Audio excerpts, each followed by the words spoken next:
Hello!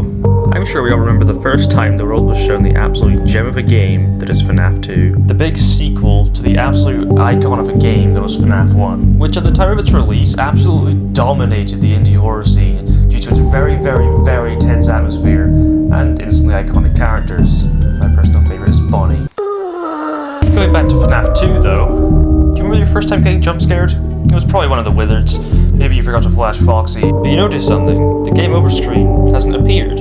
Instead, you find yourself in an 8-bit arcade-style minigame in which you're playing as Freddy and you're tasked with taking cake to 6 impatient children positioned on either side of the room. You then notice a purple car pulling up next to a small crying child outside the pizzeria, all alone. It's made pretty obvious, so the game wants you to focus on that rather than all the hangry children around you. This is proven further as your controls start clogging up and you can no longer move. Then, out of the mysterious purple car, steps a mysterious purple guy. You then watch on as the purple guy murders the child right outside the pizzeria and simply drives off. Who was that? Why did they kill that child? Why was he purple? You think to yourself. This sense of mystery is exactly what made Purple Guy originally scary, and it's something that in my opinion was kind of lost and tarnished in the later games. So today I'm going to go through each of the games up into Pizzeria Simulator, and share with you why William Afton lost his scariness as the franchise went on. Before I begin, I just want to say, I'm not coming at this from a hateful perspective. I actually quite like some of the newer games. I'm just giving my humble opinion on this character now. Let's start at the very first game in Five Nights at Freddy's 1. In FNAF 1, we see Purple Guy a total of 0 times. The most we ever hear of him in this first game is in 2 newspapers that have a chance of spawning on one of the walls. One of them says that video surveillance caught a man luring 5 children into the back room while wearing one of the mascot suits, presumably to gain their trust. Pretty sinister.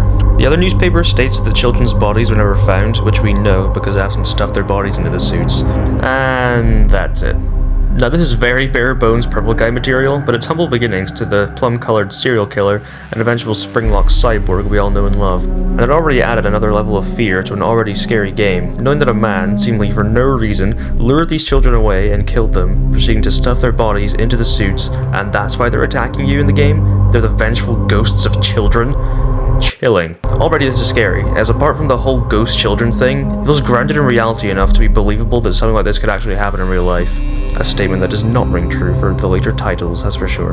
Now moving on to FNAF 2, and oh boy, this is where it gets good. Out of the 4 death minigames in FNAF 2, we see Purple Guy in 3 of them. The Give Cake to Children minigame, which I described at the start, the Foxy Go Go Go minigame, which shows Purple Guy standing in the corner of the room like a lemon, smiling as you approach a bunch of children who are, of course, dead before being jumpscared by Foxy. And finally, the Save Them minigame involves you controlling Freddy Fazbear himself again, as you follow the puppets through the pizzeria and attempt to save, you guessed it, more dead children. Occasionally during this minigame, this famous Purple Guy sprite will spawn and follow Freddy until he makes contact with him, and simply says 2 words, "You can't."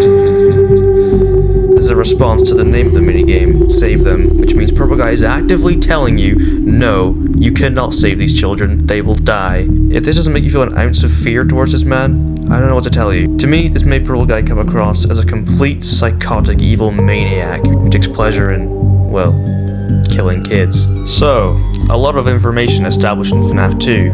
We know that Purple Guy was the one who killed the 5 children, and we also know that he has something to do with Fazbear Entertainment due to the badge that he wears. Now on to FNAF 3, and we were introduced to the horror icon that is Scraptrap, and Jesus Christ, his design slaps. The same cannot be said for his successor. In FNAF 3, there are more 8-bit minigames, but this time, they don't play when you die. Instead, at the end of each night, in each minigame, you play as one of the original animatronics, Freddy, Bonnie, Chica, and Foxy, as the mysterious Shadow Freddy lures you to the safe room. Because the animatronics cannot enter the safe room, you can't follow Shadow Freddy, and as soon as you turn your back, Purple Guy sprints out of the safe room and dismantles you in half a second. Seriously, how do you do that? The 5th night, however, the minigame is different. You play as one of the ghost children, who we now know to be Cassidy. You enter the safe room where all the other ghosts of the children have William cornered. You keep approaching him as he frantically backs away and puts the spring Bonnie suit on that he used to kill the children in. Just about when he starts laughing at them, the spring locks in the suit activate and promptly crush Afton in the suit, which maybe kills him? Maybe not? I'm not actually sure if he's dead or not. Anyway, he becomes Scraptrap, who is the main threat throughout FNAF 3, and yeah, he's terrifying. As Mr. Spring says in their The Inconsistency of Scraptrap video, Scraptrap crosses the uncanny valley line in the complete opposite direction, being that he should definitely appear and fail to be dead, as he's literally a decades-old corpse in an even older animatronic suit, but he doesn't. At all. He felt more alive than any other character in the franchise up to that point. He felt like an intelligent killing machine hunting you down. One thing that makes Scraptrap really scary here, and not very scary in other interpretations, is that he doesn't speak. The most vocal audio we get from Scraptrap in FNAF 3 is the muffled help me's and groans as he moves around the map. Other than that, he's completely silent. In some ways, Scraptrap here is comparable to Michael Myers, which does make him more scary in my opinion. There's no point in talking about FNAF 4 because the only time we actually see Afton is when he's helping an employee into a springlock suit in one of the minigames, and also when he's talking to the crying child at the end of the game. Quite a while after creating FNAF 4, Scott would release Five Nights at Freddy's sister location. The first thing you hear when booting up this game for the very first time is a conversation between some board members and William Afton himself. She can dance. She can sing. She's equipped with a built-in helium tank for inflating balloons right at her fingertips. She can take song requests. She can even dispense ice cream. This conversation gave Purple Guy both a name and a voice performed by PJ Haywood. I have no criticism with Purple Guy having a name or a voice. I love PJ Haywood's take on the character, saying himself that he was inspired by Anthony Hopkins' performance as Hannibal Lecter, which really shines through in his performance with the cunning English accent, which fits Afton's character perfectly and is quite unique and intimidating. In fact, Afton only gives that one line of dialogue, and that's his only feature in the whole game, unless you count the custom night end cutscene of Scraptrap. Now, when I say Afton was scarier in the early games, I imply that in the later games he isn't scary. Well, I consider Sister Location neither an early or a late game. To me, Sister Location is the perfect middle point in FNAF, and the same goes for William himself at this point, so there isn't really anything to pin as not scary here. Now finally, we've moved on to Five Nights at Freddy's Pizzeria Simulator. We all know what that means. I always come back. Yeah, Scraptrap sucks. Okay, I'll give credit where credit is due. The salvage sections in FNAF 6 are genuinely one of the most tense sequences in the franchise. And Scraptrap is actually pretty scary when sitting across from you in the darkness, and every time you look away, he moves so subtly that you question whether you're going crazy or not. But turn on the lights, and his design alone lowers the scare factor below the floor for me. But hey, rest assured, I have other things to say rather than just making fun of his design like everyone else always does. Even if his design was just the original Scraptrap but more withered and decrepit, there would still be a problem, and that is the voice lines.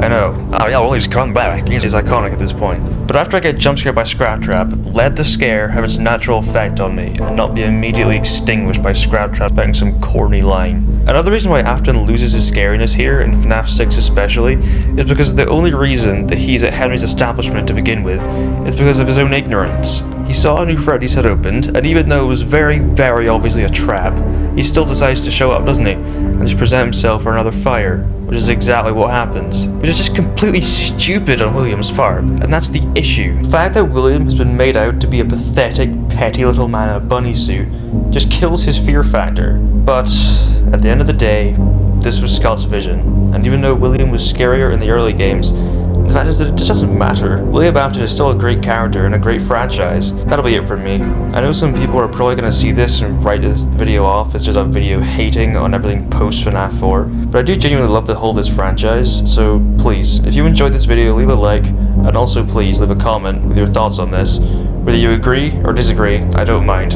I love seeing what other people think. See you later. Bye.